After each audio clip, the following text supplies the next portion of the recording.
Olá, seja muito bem-vindo a mais uma aula da nossa Escola Bíblica. Continuamos a encontrar-nos para juntos desfrutar daquilo que a Palavra de Deus tem para nós hoje.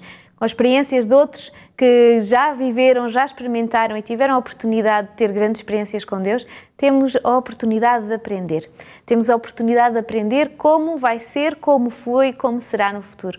É sobre este tema em especial, sobre o grande conflito que existe e aquele que está do nosso lado, o nosso Deus, e que vem para nos buscar, que continuamos a aprofundar e a conhecer. Para tal, continuamos a contar com a presença da pastora Milu, que está mais uma vez connosco. Pastora Milu, obrigada. Olá, Rita, obrigada. É sempre bom estarmos à volta da Palavra de Deus. E porque o nosso objetivo é estar juntos à volta da Palavra de Deus, e antes de abri-la, vamos começar por ler o nosso sumário, que nos tem uma mensagem muito importante. Qual é a mensagem do sumário de hoje? Então, o sumário que hoje nós propomos é: o conhecimento de Deus e da sua Palavra tornará o nosso coração humilde. E o que nos diz a Palavra de Deus sobre este tema? Como é que ela nos introduz, como é que ela nos mostra este tema e como que servirá de base para todo o nosso estudo. Vamos abrir a Bíblia em Daniel, no livro de Daniel, no capítulo 2 e no versículo 19. Então foi revelado o mistério a Daniel numa visão de noite. Daniel bendiz a Deus do céu. Ou seja, Daniel aqui tem uma revelação da parte de Deus. Ele vai ter com os sábios, não é? Se nós fizermos um bocadinho o contexto, toda a gente quer saber o que é que se passava com aquele rei tinha uns sonhos, e agora Daniel vai ter uma postura muito diferente e vai mostrar como se comportar com a sabedoria que vem de Deus, não é? Vai ter homens que vão ter uma ação, e vai ter o Daniel que vai mostrar outra forma de estar, e a forma de estar que é a forma de estar com Deus. É verdade. Em consequência da aula anterior que nós vimos, portanto, Daniel é escolhido, mais os seus companheiros, para fazer parte desse mesmo grupo, que seriam os conselheiros do próprio rei. Exato. E o rei, em determinada altura, acorda muito perturbado, sobressaltado, porque tem um sonho, lembra-se perfeitamente, ou melhor, não se recorda do sonho, mas recorda-se que está muito perturbado e que significava alguma coisa de muito importante. E o que nos diz e nos relata o capítulo 2 de Daniel, que é esse a base do nosso estudo hoje, é que ele mandou chamar, lá está, fazer uso daqueles em quem ele investiu, todos os sábios, aqueles que eram chamados os sábios do reino, para poder ajudá-lo. No entanto, aqui no versículo 4 diz que os caldeus disseram ao rei: ó rei, vive eternamente, diz o teu sonho aos teus servos e nós daremos a interpretação. Mas havia aqui um problema, é que ele não conseguia dizer qual era o sonho. E é verdade que, mesmo que não fosse exatamente, ou melhor, como é que eu ia dizer isto? Possivelmente eles iriam usar qualquer invenção de dizer o que poderia ser o sonho, caso soubessem o que o sonho era, mesmo que não fosse real a sua interpretação, mas claro, iriam tentar desembrulhar-se da situação, como se costuma dizer. É interessante que o rei ficou tão perturbado que ele disse: se vós não me interpretardes o sonho, vós sereis mortos. E houve um decreto de morte para todos os sábios do reino, em consequência, porque os sábios não souberam nem qual era o sonho, nem interpretar esse mesmo sonho. Quando Daniel e os seus amigos, porque eles faziam exatamente parte desse grupo que assistia ao rei, soube deste decreto, ele, numa santa ousadia, poderemos dizer assim, ele pediu que fosse levado à presença do rei, no sentido de poder talvez interpretar esse mesmo sonho. Só que aqui há uma grande diferença, Rita, e é interessante esta diferença porque é esta a base do nosso estudo. Diz que quando Daniel pediu exatamente para ir à presença do rei, ele diz no versículo 16, foi Daniel ter com o rei, pediu-lhe que designasse o tempo e ele revelaria ao rei tanto o sonho como a sua interpretação. E então Daniel, agora repara o que é que ele faz. Vai para casa, dá a entender aos seus amigos, portanto os restantes, qual é o desafio que eles têm em mãos e para quê? Para que pedissem, diz o versículo 18, misericórdia ao Deus do céu sobre este mistério, a fim de que Daniel e os seus companheiros não perecessem, mas também não perecessem todos os restantes sábios da corte. Ou seja, eles não estavam a fazer aquilo só... Primeiro não estavam a fazer para eles, estavam a fazer para todas aquelas pessoas, que poder ajudar todas aquelas pessoas, não foi um pretexto egoísta. Exatamente, e repara que quando os sábios inicialmente dizem ao rei, diz-nos que nós te diremos, eles estão a colocar em si a capacidade, ou seja, o valor, a valorizarem-se eles próprios como o segredo da resolução do problema.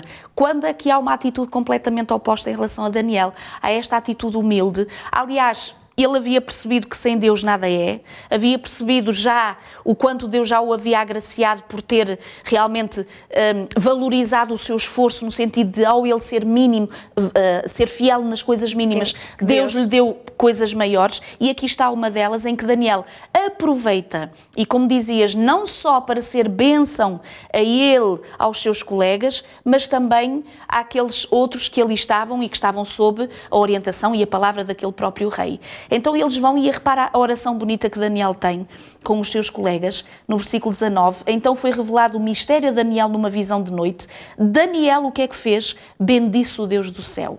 Repara, Deus não só ouve a oração de Daniel, como responde a essa oração. Daniel, numa visão de noite, tem exatamente o sonho mesmo, o mesmo sonho que Nabucodonosor havia tido, e não só ele tem o sonho, como Deus lhe diz o que significa a interpretação desse mesmo sonho. O que é que poderíamos dizer? Daniel vai a correr para a corte, todo contente, a esfregar, não é, os galões, porque eu consigo. Não é esta a atitude. Uma atitude humilde em que a primeira palavra, a primeira postura que Daniel tem aquela manhã é logo para o Senhor. Diz o versículo 20, seja bendito o nome de Deus, de eternidade a eternidade, porque dele é a sabedoria e o poder, é ele que muda o tempo, estações, remove reis, estabelece reis, dá sabedoria aos sábios, entendimento aos inteligentes, revela o profundo, o escondido, conhece o que está em trevas e com ele mora a luz. Repara, Rita, como poderíamos nós dizer, um jovem em que está abençoado em todos os sentidos e no auge, poderíamos dizer, de uma vida em que ele é inclusivamente valorizado pelo rei, embora pagão, mas estando naquela nação em que está a ser valorizado pela forma de ser, pela forma de pensar, e agora uma oportunidade que ele tem de poderia dizer assim, olha, se eu mostrar que fui eu que consegui interpretar isto, é mais um ponto que eu ganho em favor do rei.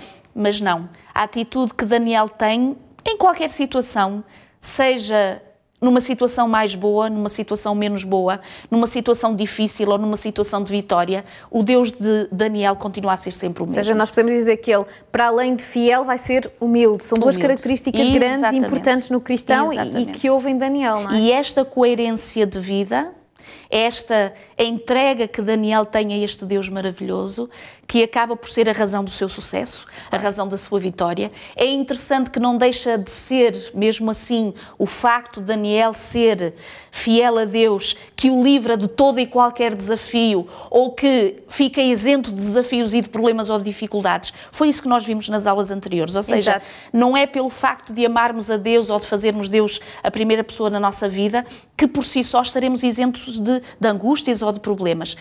O que é que há uma grande diferença, Rita, há uma grande diferença entre aqueles que, conhecendo Deus, passam por um desafio e buscam a Deus e a ajuda do Senhor, e aqueles que, não conhecendo Deus, passam exatamente pelo mesmo desafio, mas não tendo este conhecimento, não têm este braço amigo, este conforto, esta ajuda para poderem superar esse mesmo desafio. E depois também tem a ver com a atitude que temos depois de superar o desafio, porque essa parte também é muito importante. Daniel vai ter uma atitude que...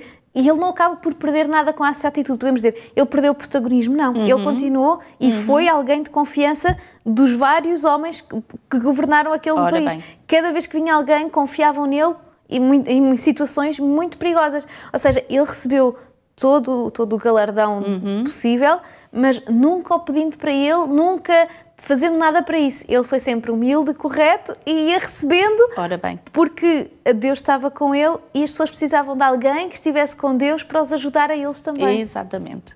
E é muito interessante ver como Deus fez tudo isto, não é? Sem dúvida. Então, olhando para Daniel, olhando para esta experiência, o que é que eu hoje posso fazer? Então, hoje o que nós podemos pensar é, se Daniel foi humilde nesta situação e bendisse ao Senhor no momento em que ele percebeu que Deus o estava a ajudar, falar de humildade é não deixar e não esquecer aquele momento em que é a morte de Jesus, um momento extraordinariamente humilde em que o próprio Cristo se entrega para a salvação de todos nós. Então, quanto mais conhecermos a palavra de Deus, tivermos o relacionamento com o Senhor, mais humildes seremos, mas é interessante que essa humildade vinda de Deus também mais abençoados nós seremos. Que Deus o ajude, o abençoe na continuidade do estudo da palavra e nesta humildade que trará sem dúvida muitas vitórias. É com este convite a uma vida melhor, com a presença do nosso Deus constante na nossa vida, que terminamos mais uma das nossas aulas bíblicas da nossa escola bíblica. Queremos contar consigo, queremos poder ter momentos especiais consigo e com a Palavra de Deus.